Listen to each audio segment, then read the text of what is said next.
Functions. Introduction to functions and function notation. What is a function? Well, a function is simply a relation that assigns an element x in the set A to exactly one element y in the set B.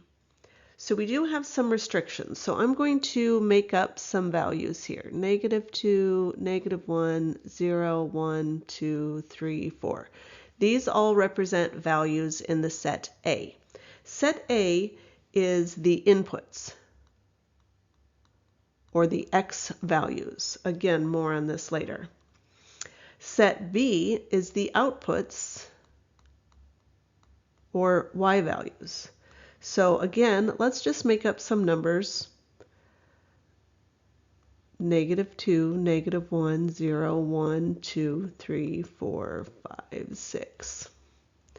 Now, for my relation, which is simply a relationship between two sets of data, for this relation to be considered a function, each element in the A, in the inputs, must be matched with an element in B.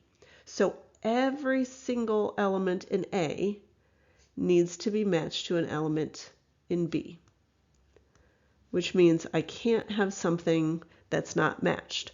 Now, the relation, which is a function that I just created, would be the ordered pair -2, -2, because -2 connected to -2, -1, -1, 0, 0, and so forth.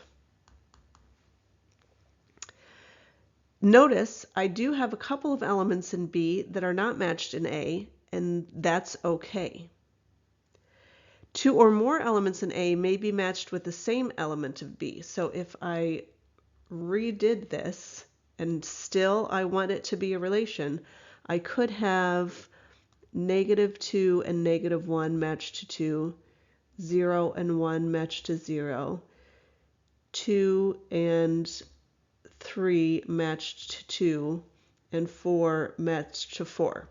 This is also a function. If you'll notice, every element in A is connected to an element in B. It doesn't matter that I have some extras. What would not make a function, however, is if I have an element of A mapped to two different elements of B, or if I have a relationship like this where I have several elements of A that are not mapped to elements of B. There are 4 different ways in which we can represent a function. We can represent it verbally, which means we're simply explaining the relationship between the two values or variables. Algebraically, which is an equation. Numerically, which is either a table or just a list of ordered pairs, or graphically. So let's take a look at this example, and this is the same example 4 times written using each of the different representations. So first, verbally, I'm saying the output value, which is going to be y, is 3 more than half the input value. So half of the input value would be 1/2 times x. X is the input value. So that's where I come up with y is equal to 1/2 x plus 3. Those are the same, just a different representation. You might also see the algebraic notation written as f of x is equal to 1/2 x plus 3. That's simply using function notation rather than an equation, but notice they are the same.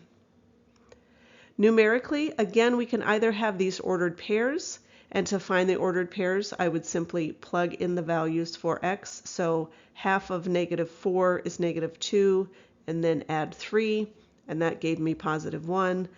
And that's how I found the values of the table. Or, of course, I could list the ordered pairs, -4, 1, -2, 2, and so forth. And that would be another way to numerically represent a function. Graphically, I could simply plot those points, -4, 1, -2, 2, 0, 3, 2, 4, 4, 5. And then of course I'm going to connect the dots. Now why would I connect the dots? Because I've only given you 5 different points that are on the graph of the function. But remember, I could plug in, say, 0.5. Well, half of 0.5 is 0.25 plus 3 is 3.25. So 0.5 and 3.25 is the point right here. And again, it's already on the graph of the function. I also wanted you to see what a non-function looks like. So again, I've kept with the same strategy of keeping all of the values the same, meaning all 4 representations are the same function, or non-function in this case. So verbally, I would say the input value is 1. Remember, input is just x. So basically, I'm saying that x is equal to 1. Now, why is this not a function? Well, as you can see, 1 is mapped to -2, and 1 is also mapped to -1, and to 0, and to 1, and to 2. So everything, 1 is mapped to 5 different things or more. Graphically, this is just a vertical line, and this brings us to something called the vertical line test. And one way to tell if a relationship or a relation is a function is by doing the vertical line test. And if I can draw a line, a vertical line, and only hit 1 point on the graph, it's a function. As you can see, that wouldn't work here because as I draw my vertical line, I hit every point on the function. But just as a quick aside, if I had, say, a line that looked like this, then my vertical line would only ever touch 1 point on that line, and so that would be a function. Whenever you have a slide title in blue, that means I would like for you to pause the video and try any of the practice questions to see if you can solve them without assistance. So if you would, press pause and determine if each of those relations represents a function, yes or no, and why. And when you're ready, press play to see how you did. So for my first example, again, our rule is that for every input, there's only one output. So I'm not concerned about 2 5s because 3 maps to 5 and 2 maps to 5. Each input has only one output. However, I am concerned about the fact that 1 maps both to 7 and to 4. And that makes the first example not a function. For b, we have the equation y equals 4x minus 3.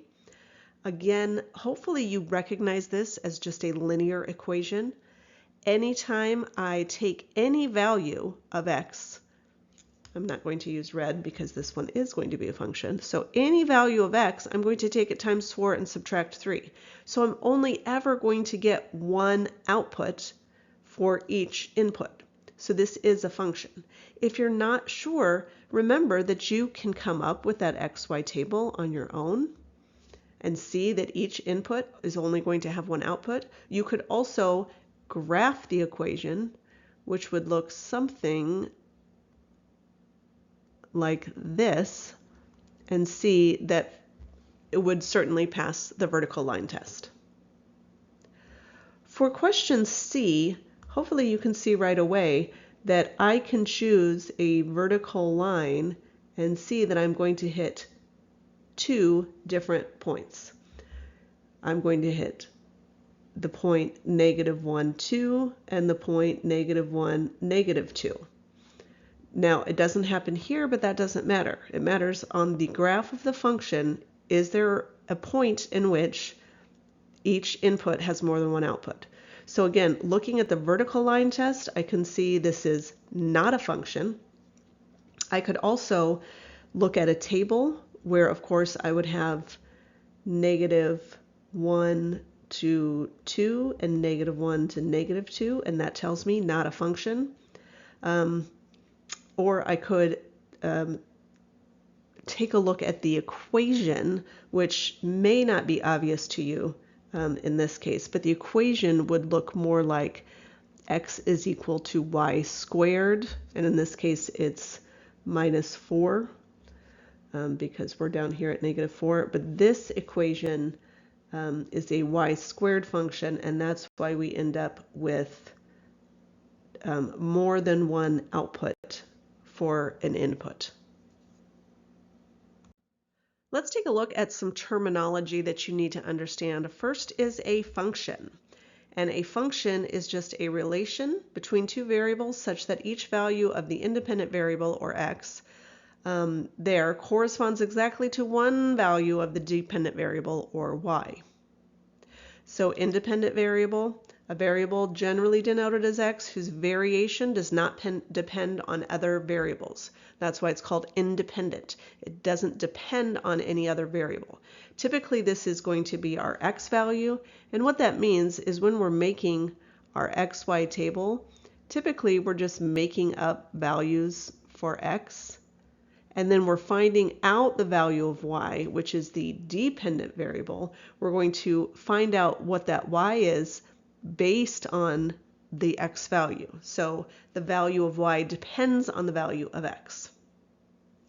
The dependent variable is generally denoted as y, or f of x if we're using function notation. The domain is the set of all values or inputs of the independent variable for which the function is defined. More on this in a little bit when we talk about the domain in more detail. We're going to talk about where functions are undefined. The range is just the set of all outputs, or the set of all values that the dependent variable can take on. And function notation is just replacing y with f of x. So f of x is the value of the function, and f is the name of the function. To ensure we understand all of the terminology we just talked about, let's take a look at an example. My function is y is equal to 3x minus 7. First, note that this is actually a function. It's just a line. You could graph it. You could come up with some ordered pairs. Any of those ways to convince yourself, should you need to, that it is in fact a function. The function gives us a value of y as a function of the variable x. So essentially, we're taking x values, we're plugging them in, and that's why that is the independent variable, because I'm choosing x values. I'm plugging them in, I'm taking them times 3 and subtracting 5, and that gives me my output of y, which is my dependent variable. If I want to rewrite this equation in function notation, I simply replace y with f of x. So now I have f of x is equal to 3x minus 7, because we're just using that equality, y is equal to f of x. The domain is the set of all values that x could be, and because this is just a linear equation, there are no restrictions. And again, we're going to talk more about the domain in just a little while. And the range is the set of all values that y could take on. And again, it's just a line, so there's no restriction on lines. And again, we'll get more into domain and range in a little while. The function has values denoted by f of 0, f of 3, and so on. So I do want to talk about this a little bit more detail. So if I have, say, f of 3, f of 3 means exactly the same thing as y is equal to 3x minus 7, where x is equal to 3. That's exactly what f of 3 means. So in my top example, I would say y is equal to 3 times 3 minus 7, which is equal to 9 minus 7, which is equal to 2. That's exactly what I would do in function notation. I would say f of 3 is equal to 3 times 3 minus 7, which is equal to 9 minus 7, which is equal to 2. So the one thing I don't want you to do is I have students who use this function notation and then they say, okay, now I'm going to divide by 3 and get f is equal to 2/3. So please don't do that. F of 3 is its own thing. It's just like having a y there instead. It's just a little more descriptive because it's telling me the value of the function at the x value or input value of 3. Let's take a look at a question for you to try. This is called a piecewise function, and that's just a function defined by 2 or more equations over a specified domain. So as you can see, I have the domain of all real numbers, but I'm saying if x is less than 0, I want you to use this function. And if x is greater than or equal to 0, I want you to use this function. So I would like for you to find the value for f of -1, f of 0, and f of 1. When you're ready, press play to see how you did. For my first example, f of -1, -1 is obviously less than 0. Because it's less than 0, we're using the first line, which means I'm taking 2x minus 3. So I'm going to use the equation 2x minus 3. f of -1 means 2 times, instead of x, we plug in -1 minus 3, and that gives me -2 minus 3, which of course is -5. For my next equation, or my next question, f of 0, now we know that 0 is in fact equal to 0, and so I'm using the x squared plus 1 function. So 0 squared plus 1 would be 0 plus 1, or 1. And for my last example, f of 1 is again greater than 0, and so again I'm using the x squared plus 1 equation. So now it's 1 squared plus 1, which gives me the value of 2. Let's do one more practice together before we move on to learning something new. So we're going to start by taking a look at how to find zeros, which is where our function is equal to 0, or where two functions are equal to one another. And I've given you two functions, f of x is equal to 2x minus 5 and g of x is equal to x squared minus 4, and I want you to find all three. I want you to find where does f of x equal 0, where does g of x equal 0, and where do the two functions equal one another. So as always, try this on your own first, and when you're ready, press play to see how you did. So I'll start with A, which is to set f of x equal to 0. So 2x minus 5 is equal to 0. I'm going to add 5 to each side, and then I'm going to divide each side by 2, so x is equal to 5/2. So in this case, I just have one value for a 0. And graphically, this is the point at which the line would cross the x-axis. For b, g of x is equal to 0. I have x squared minus 4. I'm going to set it equal to 0. To solve, I could, of course, factor, or I could add 4 to each side, so I get x squared is equal to 4. And then I would take the square root of each side to get plus or minus 2.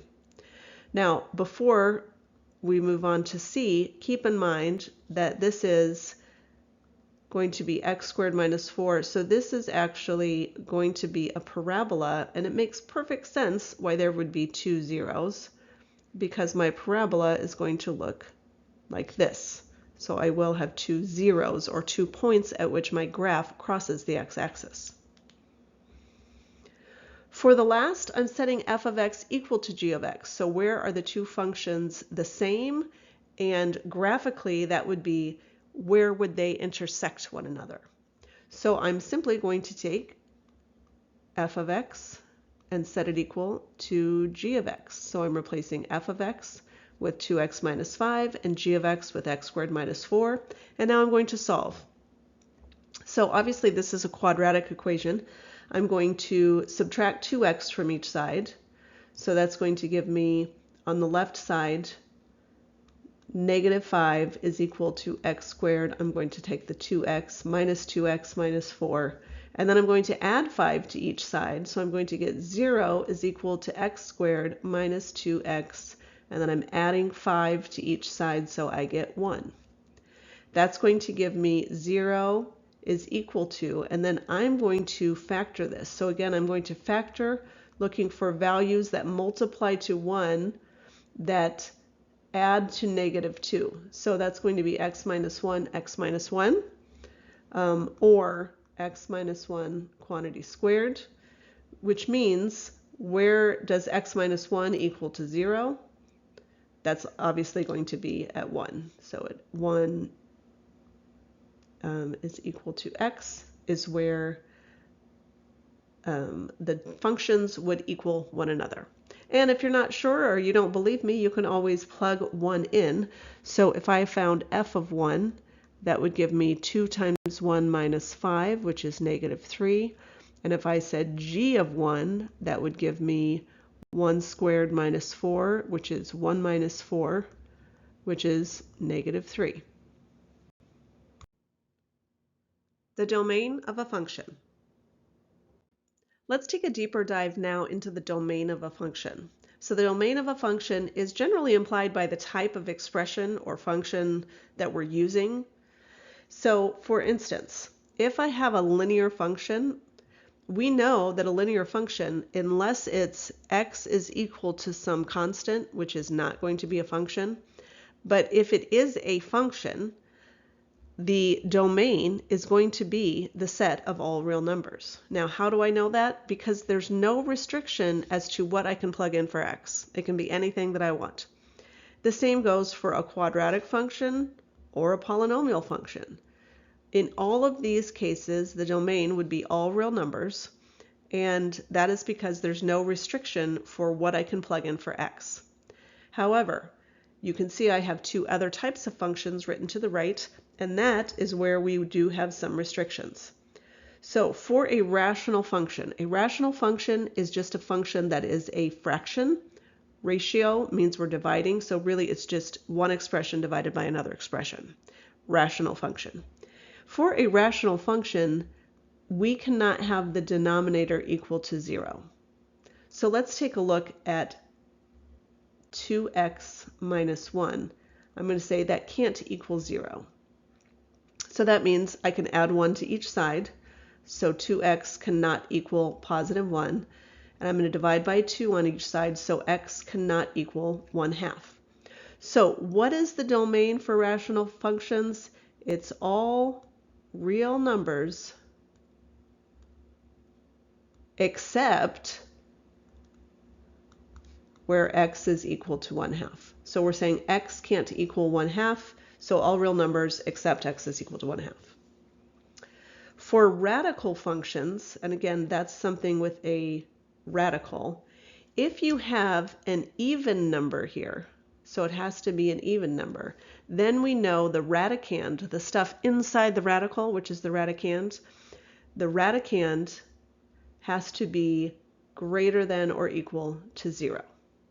If it's odd, there's no restriction. Now, why? Whoops, didn't spell restriction very well. No restriction. Now, the question is why? Well, because I can take the cubed root of -1, and the cubed root of -1 would be -1. But I cannot take the square root of -1 because I'm going to end up with an imaginary number. So if I have an even index, that's that number right here, which if you don't see something, it's 2. If you have an even index, you need to make sure your radicand is greater than or equal to 0. So I'm going to say x minus 1 has to be greater than or equal to 0. So x, by adding 1 to each side, has to be greater than or equal to 1. So I can either say x is greater than or equal to 1, or I can say 1 is the minimum value and infinity is the greatest value. Quick pop quiz for you. Find the domain of each of these 5 functions. Press pause, try them on your own, then press play to see how you did. For A, hopefully you weren't fooled. This is just a function where we were given inputs and outputs or ordered pairs. So all I have to do is list the inputs, the x values for each of the ordered pairs. For B, I have a radical function with an even index. So we know with an even index that the radicand must be greater than or equal to 0. So you can choose how you solve this. Hopefully we don't get fooled by the whole negative thing. You can either add x to each side, which would give me 4 is greater than or equal to x, which means x is less than or equal to 4. Or if you were solving it by keeping the x on the left-hand side, just as a quick reminder, I would have negative x is greater than or equal to negative 4, divide by negative 1 on each side to get x is greater than or equal, less than or equal to positive 4. And again, why? Because when we divide by a negative or multiply by a negative, we switch the inequality around. Either way, I get x is less than or equal to 4. And I could also write that in interval notation, which means the least value is negative infinity and the greatest value is 4, and 4 is included because of the or equal to, which is why this is a closed bracket instead of an open bracket. For C, we're talking about the volume of a sphere. Because this is not just some random equation, this is actually given some context of finding the volume of a sphere in the real world. We know that in order for a sphere to have a volume, it must have a radius. So the radius has to be greater than 0. So not 0, because that would be no sphere, and also not a negative, because you can't have a negative radius. Let's take a look at D. For D, we have a radical function, but the index is positive, which means there's no restriction on the domain, and it's just all real numbers. And last one, I have f of x is equal to 4 divided by x squared minus 3. How do I solve that? Remember, I say that x squared minus 3 cannot be equal to 0. So x squared cannot be equal to 3, so x cannot be equal to plus or minus radical 3. So again, that means all real numbers except plus or minus radical 3.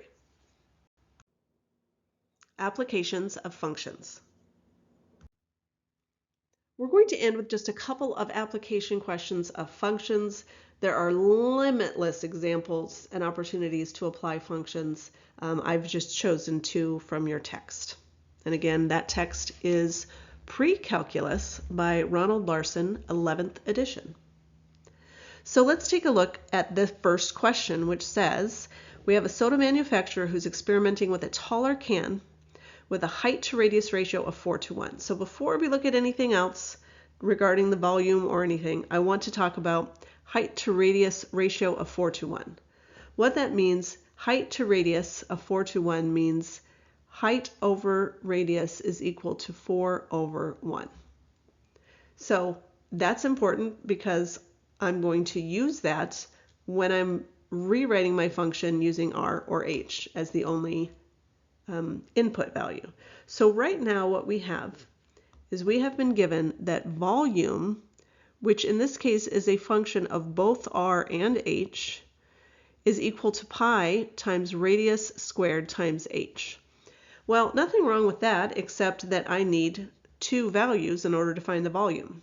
But if we are instead given a relationship like this, we can rewrite the equation so that the volume of the can is a function of either r or of h. So let's do both. How do we go about that? Well, this one I want it to be a function of r. So I need to be able to replace any h in my equation. How am I going to do that? Well, with this relationship. If h divided by r is equal to 4, then by multiplying each side by r, I would get h is equal to 4r. Now, why is that important? Because now, instead of h, I can write 4r and then simplify. So if I replace h with 4r and simplify, I get 4 times pi times r to the 3rd power, because I have 3 r's. Now let's do the same, but for height. So now I want to replace not height, but radius. I want to replace r with something related to r. So again, if I have h is equal to 4r, I can divide each side by 4 and determine that h divided by 4 is in fact r. So how am I going to do this? The same way I did the last one. I'm going to start with my equation, which is getting a little messy right now, which was pi times r squared times height. And instead of r, I'm going to replace it with h divided by 4 and simplify. So again, to simplify, I would have h squared over 4 squared, which is 16. So a little bit of math up here. This would be h squared over 4 squared, which is 16, times h. Simplifying that, I would end up with pi times h cubed over 16, because again, I would have 3 h's. For our last application question, I wanted to introduce you to something called the difference quotient. I chose this example because this is a pre-calculus course, and in calculus, you will use the difference quotient. So this is saying it's a basic definition in calculus when we're learning about derivatives and limits, and here is the function. And I really like this one because it really highlights exactly what happens when we change what's inside of the parentheses. So the first one is the function of x plus h. So what does that mean? Let's just kind of spell it out over here. X plus h means anytime in this equation, I'm going to replace x with x plus h instead. And then I can just simplify if I want. So I have negative 4x minus 4h plus 7. Whereas f of x, as we know, is just replacing x with x. So really, it's just negative 4x plus 7. So, and then again, I'm going to subtract those and put it over h. So here's kind of what it would look like. Here's the difference quotient. I've just recopied it. I've replaced f of x plus h with negative 4 times x plus h plus 7. So this is f of x plus h, and this is f of x. Now I'm going to do some simplification. So I have negative 4x minus 4h plus 7, and then minus 4x, so that's plus 4x, and then minus positive 7, so minus 7. And then, of course, I can say, well, I have a negative 4x and a positive 4x, and I have a positive 7 and a negative 7, leaving me with negative 4h divided by h, which means I'm dividing the h's and getting simply negative 4. Coming up next, section 1.5 of your text, which is analyzing graphs of functions.